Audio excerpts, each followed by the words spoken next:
하나님의 말씀을 보도록 하겠습니다. 하나님의 말씀은 고린도 전서 1장 18절에서 21절까지 말씀을 보도록 하겠습니다. 십자가의 도가 멸망하는 자들에게는 미련한 것이요 구원을 받는 우리에게는 하나님의 능력이라.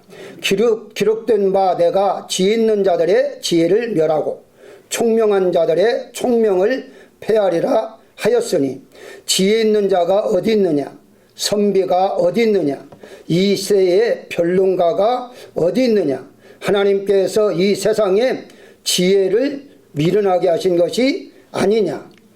하나님의 지혜에 있어서는 이 세상이 자기 지혜로 하나님을 알지 못하므로 하나님께 전도에 미련한 것으로 믿는 자들을 구원하시기를 기뻐하셨도다. 아멘. 18절 말씀에 보면 십자가의 도라고 했는데요. 이 도라는 단어는 헬라어 원문에 보면 노고스입니다. 하나님의 말씀을 도라 그렇게 번역을 했는데요. 십자가의 말씀은 이렇게 이제 읽으시면 됩니다.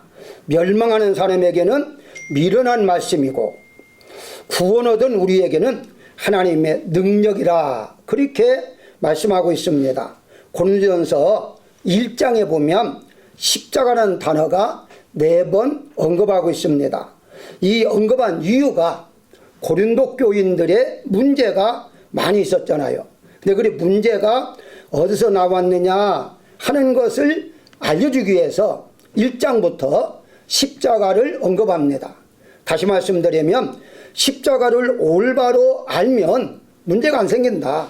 십자가에 대해서 올바로 알지 못했기 때문에 문제가 생기는 거다라고 말하고 있는 것입니다. 이 고난의 분별을 보게 되면 우리가 죄로부터 오는 고난이 있고요. 그 다음에 마귀가 주는 또 고난도 있습니다. 그리고 복음 즉 사명을 감당하기 위해서 받는 고난도 있어요.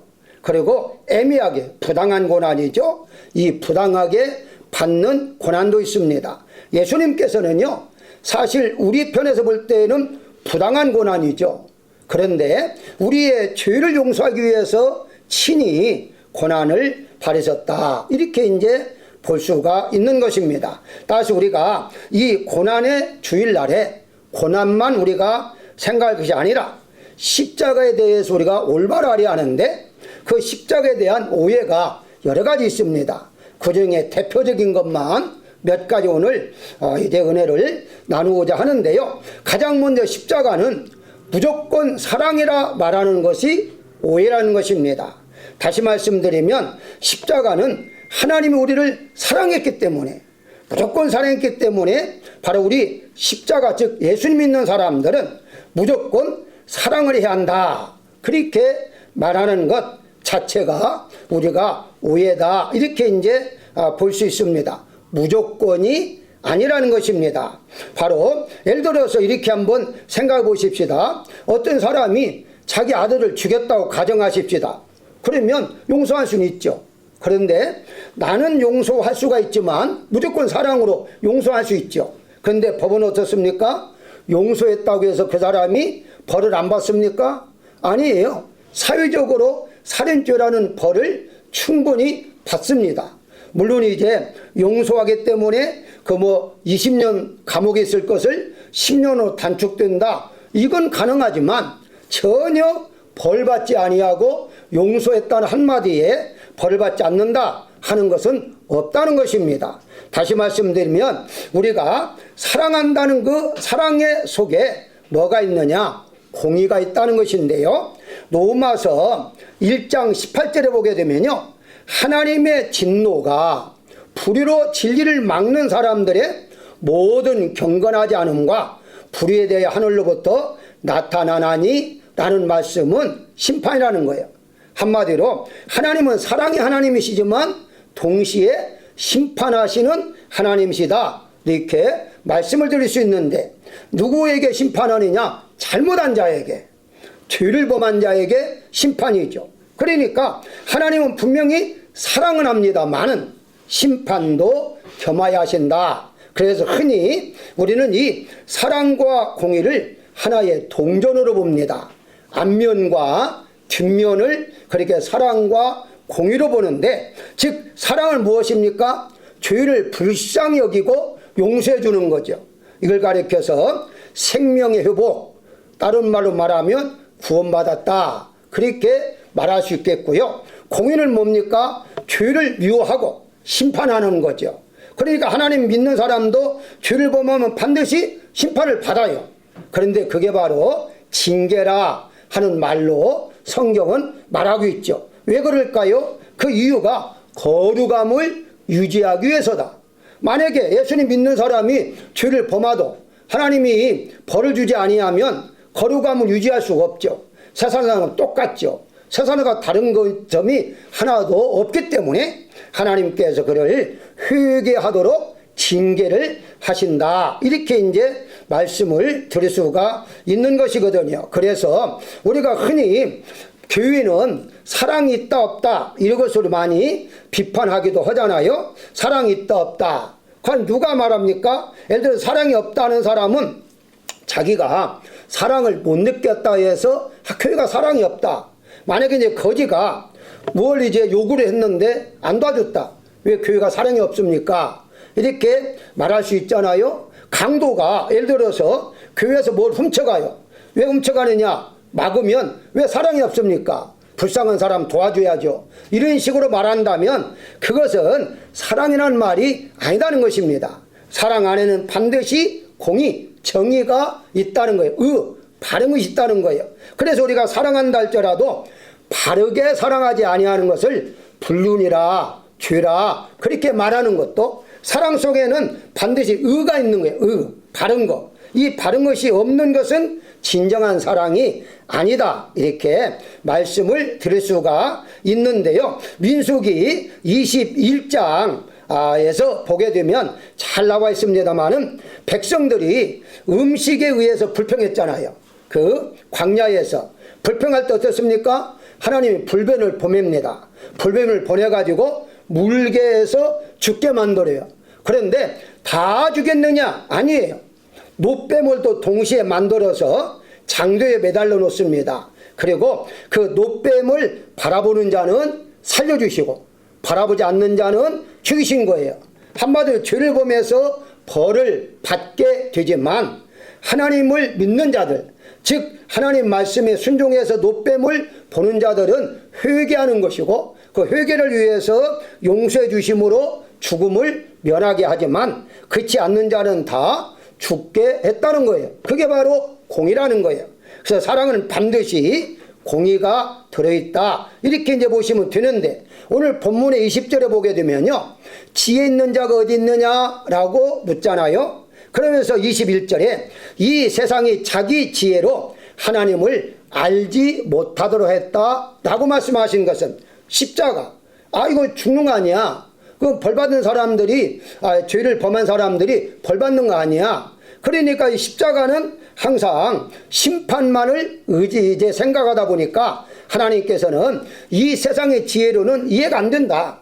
어떻게 십자가를 믿으면, 주인이 죽는 걸 믿으면 어떻게 용서가 되고 죄가 사함을 받는가. 그래서 세상의 지혜로 알지 못하고 하나님께서 성령을 주셔서 성령 하나님에 의해서 깨우쳐 주시고 성령께 주시는 지혜를 통해서 우리가 깨달아진다 하는 거죠. 그래서 십자가를 깨닫는다는 거 참으로 중요하고 중요하다라고 볼 수 있는데요. 다시 말씀드리면 십자가의 사랑은 무조건적인 사랑이 아니라 바로 공의적인 사랑이다. 이것을 우리가 알아야 한다는 것이고요. 두 번째는요, 십자가는 무조건 죽는 것이라고 말하는 것도 하나의 오해라는 거예요.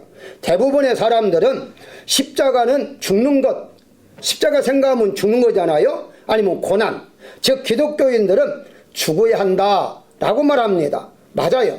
우리 기독교인들은 예수님에 의해서 십자가에 죽어야 말이죠. 근데 중요한 것이 있습니다. 중요한 것이 무엇이냐? 라고 말했을 때에 무조건 죽는 것이 아니라는 거예요. 무조건 다 죽어야 한다. 마태복음 10장 38절에 보게 되면요, 예수님이 이렇게 말씀을 해요. 자기 십자가를 지고 나를 따르지 않는 자도 내가 합당하지 않는다 라고 말씀하신 것을 근거로 내가 십자가를 지고 죽어야 한다, 그렇게 말하고 있잖아요. 어떤 면에서는 맞아요. 그런데 그건 100% 맞는 것이 아니라는 거예요. 무슨 말이냐, 바로 예수님께서 십자가에서 너를 위해서 죽었으니까 너도 십자가를 지고 나를 위해서 죽어라, 그렇게 말씀하신 것이 아니라는 거예요. 의미가 예수님이 죽으실 때에 우리도 이미 함께 십자가에 못 박혔습니다. 그게 어디 나오느냐, 갈라디아서 2장 20절에 내가 그리스도 예수와 함께 십자가에 못 박혔나니, 바울이 말한 거예요. 그런즉 이제는 내가 사는 것이 아니요 오직 내 안에 그리스도께서 사시는 것이다 라고 말씀하고 있어요. 다시 갈라디아서 5장 14절에 그리스도 예수의 사람들은 육체와 함께 그 정과 욕심을 십자가에 못 박았다, 과거입니다. 예수님 믿는 순간에 예수님과 함께 십자가에 못 박힐 때 우리도 또한 못 박혔다는 거예요. 이미 우리는 죽은 사람이에요. 그런데 죽은 사람을 위해 자기 십자가를 지고 나를 따르라고 말했는가 하는 겁니다. 여기에 포인트예요. 바로 무엇을 말하는가? 본문의 말씀에 다시 보게 되면 18절에 십자가의 도가 멸망하는 자들에게는 미련한 것이고 구원을 받는 우리에게는 하나님의 능력이라 라고 말씀했는데요, 십자가를 지고 따르라는 것은 내가 죽기 위하여 십자가를 지고 가는 게 아니라는 거예요. 한마디 십자가는 내가 죽기 위해서 지고 따르는 것이 아니라 이미 죽은 십자가, 한마디 예수님과 함께 십자가에 못 박았던 나는 이미 죽었습니다, 죽었다는 것을 깨닫고 생각하면서 따라가는 거예요. 죽으려고 가는 것이 아니라, 만약에 여러분들이 십자가를 지고 나는 죽여야겠다 하면은 율법이 아직까지, 율법은요 무엇을 행위로 지키기 위해서 가는 겁니다. 그러니까 힘들죠. 예수님 믿으면서 너무 힘들다 그렇게 생각하는 것은 율법이 아직까지도 매있기 때문입니다. 왜냐하면 내가 죽어야 하니까, 죽으려고 생각하니까 힘들잖아요. 그러니까 안 죽기 위해서, 살아나기 위해서 인간적인 방법들을 많이 사용하고 있잖아요. 사랑하는 여러분들, 우리는 이미 예수님과 함께 죽었습니다. 이미 끝난 거예요. 그럼 우리는 십자가를 지고 따른다는 것은 나는 이미 죽은 사람입니다 하고 따라가는 거예요. 거기에 뭐가 남죠? 하나, 순종밖에 남지 않습니다. 한마디로 말하면 이미 죽은 사람은 나라는 존재 자체가 없어졌기 때문에 무조건 하나님 말씀에 순종하면서 따라가는 것이죠. 그 사람이 이미 무조건 십자가에서 죽어야 하는 사람이 아니라 이미 죽은 사람이다 라고 우리는 믿고 살아가야 할 것입니다. 뭐가 차이가 있죠? 아무것도 아닐 것 같지만 죽어야 한다라는 것은 율법이니까 너무너무 힘든 거예요. 그렇지만 이미 죽었다고 하면 이미 죽었기 때문에 힘든 게 전혀 없습니다. 이미 죽은 사람인데 무슨 말이 필요해요? 이미 죽었는데. 그러니까 따라가기만 하면 되는 거예요. 따라서 우리는 분명한 것은 십자가의 도, 즉 십자가의 말씀, 십자가의 의미는 우리에게 능력을 가져주는 것이다. 힘들고 어렵고 고생스럽고 이런 것이 아니라는 거예요. 이미 예수님께서 다 십자가에 못 박아 해결됐어요. 너희의 짐 내게 맡기라 하자. 무거운 짐진 자들아 내게 오라 쉬라 라고 말씀하신 것은 우리가 짊어질 모든 것들이 이미 다 해결해 주셨기 때문에 우리는 무조건 순종만 하고 따라가는 것이죠. 자, 근데 어떤 분은 이렇게 질문을 해요. 순종이 어려운 거예요? 그러더라고요. 그렇죠. 맞죠. 순종이 어렵죠. 그런데 다시 말씀드립니다. 이미 내가 죽었다고 한다면 순종이 쉽습니다. 아직 죽었다고 생각하지 않고 내가 살아있다고 생각하니까 순종하려니까 나의 생각이 나오고 나의 의지가 나오고 그런 것이 아닙니까? 그래서 어려운 거예요. 그래서 예수님께서 십자가에서 해결됐던 것들이 우리에게 해방, 무거운 짐들 해방했는데 그 무거운 짐 중에서 몇 가지만 한번 도표로 보게 되면요, 우리가 이 세상에는요 세 가지의 왕이 있다고 야고보서에서 말하고 있어요. 야고보서 3장 15절에 보게 되면 이러한 지혜는 위로부터 내려온 것이 아니요, 아까 세상 지혜라고 그랬어요. 내려온 것이 아니라 땅 위의 것이요 정욕의 것이요 귀신의 것이니, 이걸 옛날에 개역 성경에서 어떻게 번역을 했느냐, 이러한 지혜는 위로부터 내려온 것이 아니요 세상적이고 정욕적이고 마귀적이니 라고 말합니다. 이게 좀 정확하게 더 번역한 거거든요. 그래서 저는 개역 성경을 기준해서 이 도표를 만들었는데요. 자, 그러면 뭡니까? 여기에서 세정마지요, 세상적이고 하는 것은 세상의 왕, 세상의 왕이 누굽니까? 바로 물질이죠. 세상에 가장 힘 있는 게 돈입니다. 그 다음에 여기에 이제 정욕의 왕은 누구냐? 정욕적이고 하는 것은 인간, 인간의 최고의 힘은 아는 거예요. 지식. 그래서 아는 사람 앞에서는요 아무 소리 못합니다. 아는 것이 힘이라고 하잖아요. 여기 이제 권세가 여기서 나오고 다 나오죠. 뭐 많이 배웠다고 해서만 아는 게 아니라 이 세상이 어떻게 돌아가는 거, 모든 것들이 다 지식과 지혜에 포함되어 있는 거거든요. 그래서 많이 알수록 교만해집니다. 죄송합니다만은 옛날에 우리 한국에 이 처음에 복음에 들어온 분들이 왜 그렇게 믿음이 좋았는가 라는 분석에서 거기에 설문조사가 나온 게 있는데요. 거기에 보게 되니까 그때 당시에는요 예수님 믿는 사람, 배운 사람이 많지 않았다는 거예요. 그러니까 시키는 대로 전달하는 그대로 믿었다는 거예요. 그런데 점점점 이제 지식이 많아지면서, 그러면서 맞아? 저 말이 맞아? 그러면서 계속해서 들은 것도 있고 배우다 보니까 바로 순종하는 것이 더뎌졌다, 옛날보다 약해졌다. 그래서 요즘은요 순종을 잘 하지 않잖아요. 그것이 무엇이냐? 나도 많이 안다는 거죠.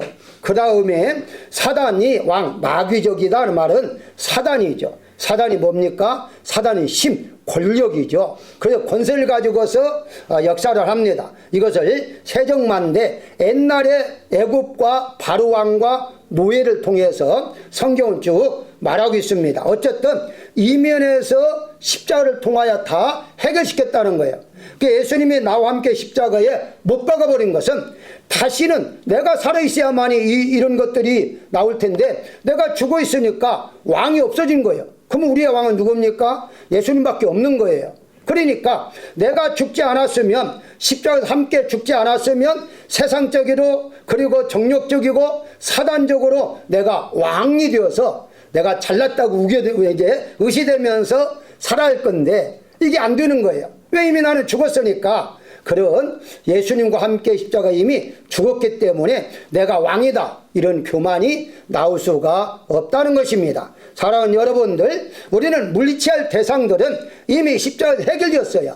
따라서 우리가 내가 최고다라는 어떤 교만함이 전혀 없는 이유가 이미 나는 죽었기 때문이다. 죽어야 할 십자가 아니라 이미 죽은 십자가라는 것을 믿으시기를 주의 이름으로 축원합니다. 마지막 세 번째 생각은 무엇이냐? 십자가는 무조건 가난하게 살아야 한다 말하는 것이 잘못된 오해다 라고 말씀을 드릴 수가 있는데요. 요한복음 19장 23절에 보게 되면 속옷을 나눌 수 없어서 제비 뽑아 한 사람이 가졌다, 그렇게 말하잖아요. 자, 어떤 사람은 예수님을 이제 그 마지막까지 가면서 하나밖에 없는 옷까지 나눠준 분이다. 그러니까 빈몸으로 가셨다. 이거에 포커스를 맞추는 거예요.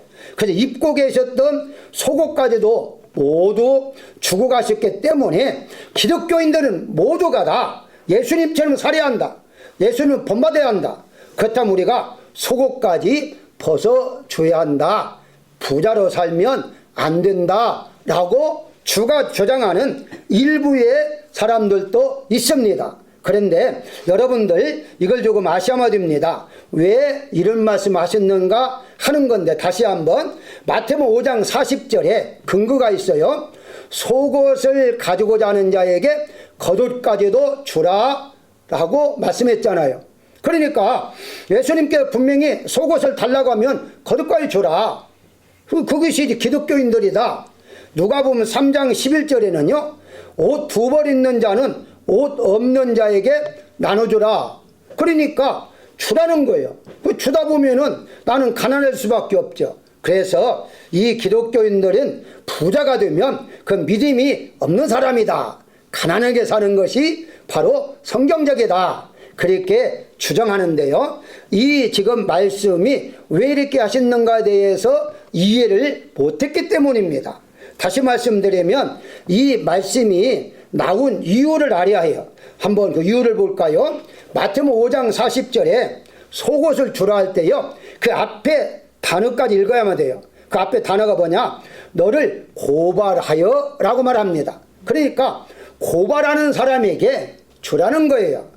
아무나 그냥 있을 때에 속옷까지 던져주고 그럼 항상 자기는 그냥 옷 벗고 살아야만 돼요. 만약에 그런다면 일반적으로 다 주고 살면 옷 벗고 살아야죠. 그게 아니라 너를 고발하는 자에게 다 주라 그렇게 말하고 있고요. 누가 보면 두 옷을 이제 입는 사람은 하나 주라라는 것은요 회개하는 의미인데 누가 보면 19장 8절에 보게 되면 이런 말을 합니다. 내 소유의 절반을 가난한 자들에게 주겠사오며 누가 말한 거예요? 삭개가 말하는 거예요.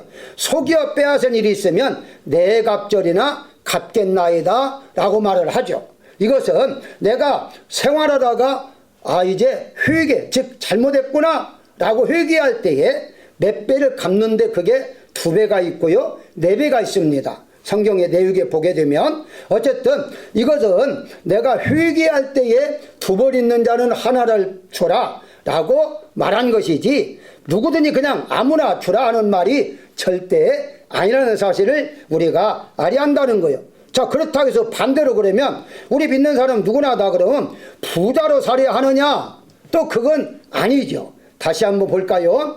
창세기 13장 14절부터 보게 되면 하나님께서 아브라함에게 하신 말씀입니다. 동서남북을 바라보라. 보이는 땅을 내가 너와 내 자손에게 주리니 영원히 이르리라 라고 말씀하고 있어요. 가나안 땅을 약속했고요. 가나안 땅을 주시겠다 라고 말씀하고 있습니다. 자 그래서 성경에 보게 되면 아담부터 시작해서 아담에게 에덴 동산을 주었지만 에덴 동산만 준 게 아니잖아요. 그때 당시에는 전 지구를 준 거예요. 에덴 동산만 준 것이 아니라 왜? 둘밖에 없었으니까. 그러면 결국은 하나님께서 이제 말씀하신 신명 28장에 나오는 대로 들어가나 나오나 복을 주시겠다라고 말씀하신 거 이것만 본다면 우리는 모두가 다 부자로 살아야죠. 그게 또 성경적이죠. 자 그런데 하나님께 분명히 말합니다. 사무엘상 2장 7절에 한나의 기도 속에 나온 내용인데요. 여호와는 가난하게도 하시고 부하게도 하시며 낮추기도 하시고 높이기도 하시는도다 라고 말씀하고 있어요. 자 그러면 이 말씀을 기준한다면 우리가 내가 부자로 살아야 한다 가난하게 살아야 한다 이 말이 안 맞는 거예요. 그럼 어떻게 해야 맞느냐? 하나님이 주신 대로 살아가는 것 이게 바로 성경적입니다. 많이 주시면 많이 받고 적게 주면 적게 받고 하나님이 주신 대로 그래서 분명한 하나님 주신 대로 살아가는 것이 성경적이지 내가 부자로 사는 게 성경이다 가난하게 사는 게 성경이다 이건 아니다는 거예요. 다시 말씀드리면 부자로 사는 게 잘못된 것이 아니다는 거예요. 어떤 분은요 예수 믿고 3년 만에 부자가 안 되면 예수님 잘못 믿은 거다 이렇게 주장하는 사람도 있는데 그것이 잘못 성경을 봤다는 거예요. 아니 하루아침에 하나님께 부자로 만들 수도 있죠. 그거 뭐 아멘으로 받아들여야죠. 또 하루아침에 가난해질 수도 있죠. 아멘으로 받아들여야죠. 다시 말씀드리면 어떤 것이 기준이 아니라 하나님이 주신 대로 살아가는 것이 기준이다 라고 말씀하고 있어요. 그래서 십자가는 부자가 아니고 가난이 아니고 이 십자가 할 때는 우리가 모두가 다 가난해. 그래서 믿는 사람 다 가난하다고 말하는데 아니에요. 믿는 사람들이 부자도 엄청 많습니다. 그렇기 때문에 어떤 기준을 삼지 말아라 라고 말씀을 드릴 수가 있는 것입니다. 사랑하는 여러분들 십자가에 대한 오해를 몇 가지 여러분들에게 소개를 했는데요. 십자가는 하나님께서 이미 우리를 위해서 달려서 돌아가신 거예요. 우리의 모든 걸 해결시켜 준 거예요. 우리의 환경, 처지, 형편을 다 아시는 분이기 때문에 우리가 구할 수는 있어요. 하나님 앞에 부자가 되게 해주세요. 구하는 것은 죄가 아닙니다. 그렇지만 그것이 성경적이다 라고 말한 것은 아니다는 거예요. 가난하게 될 수 있는 거 얼마든지 가능하죠. 바울도 스스로 가난한 자가 되었기 때문에. 그러나 그것이 성경적은 아니다는 거예요. 자기가 원해서 하나님께 기도한다 할지라도 하나님의 때를 따라서 환경에 따라서 하나님이 부하기도 하고 가난을 하시는 분이니까 하나님께 구한 대로 우리가 생활하면서 살아가는 것, 이게 바로 성경적이다, 이렇게 말씀을 드릴 수가 있습니다. 결론적으로 말씀을 드린다면요, 이렇습니다. 십자가의 의미를 정확하게 알고 믿는 것이 중요하다라고 오늘 말씀을 드렸어요. 사랑에는 공의로, 사랑에서 공의로, 죽음에서 생명으로, 가난에서 부유함으로. 그래서 여기에 가난에서 부유함이 물질만 생각하면 안 됩니다. 성경에 보게 되면 믿음의 부자가 있어요. 지혜의 부자가 있어요. 이해의 부자가 있어요. 물질의 부자가 있어요. 그래서 이런 모든 것들을 하나님께서 십자가를 통해서 해결시켜 주셨다라고 분명히 말씀을 드릴 수가 있습니다. 오늘 본문 23절에 우리는 십자가에 못 박힌 그리스도를 전하니, 그 십자가 못 박힌 그 예수님을 전하니까 미련하게 생각할 수 있는데 그게 아니다. 24절에 그리스도는 하나님의 능력이다 라고 말씀하고 있습니다. 다시 말씀드리면 그리스도가 못 박힌 십자가는 능력이라는 거예요. 힘이 없어 못 박힌 것도 아니고 그 자체가 능력이라는 거예요. 그 능력이 바로 우리에게 주시고 우리가 능력 있는 사람으로 살아가게 만드는 것이 십자가다라고 말씀을 드릴 수가 있습니다. 그래서 1장을 다 읽어보지 못했습니다만은 거기에 보게 되면 바울이 전개하는 내용이 무엇이냐, 십자가를 통하여 모든 것들 다 우리는 해결받을 수가 있다. 그래서 우리는 십자가 무식하게 들린다 할지라도 십자가가 가장 중요하다. 십자가 없는 것은 아무것도 아니다. 십자가 없으면 사랑도 없는 거예요. 십자가 없으면요 능력도 없는 거예요. 십자가 없으면 우리가 오늘날 이 시간에도 존재할 수가 없다는 것까지 우리가 믿어야 할 것입니다. 하나님의 능력이 여러분들에게 충만히 임하시기를 예수님 이름으로 축복합니다.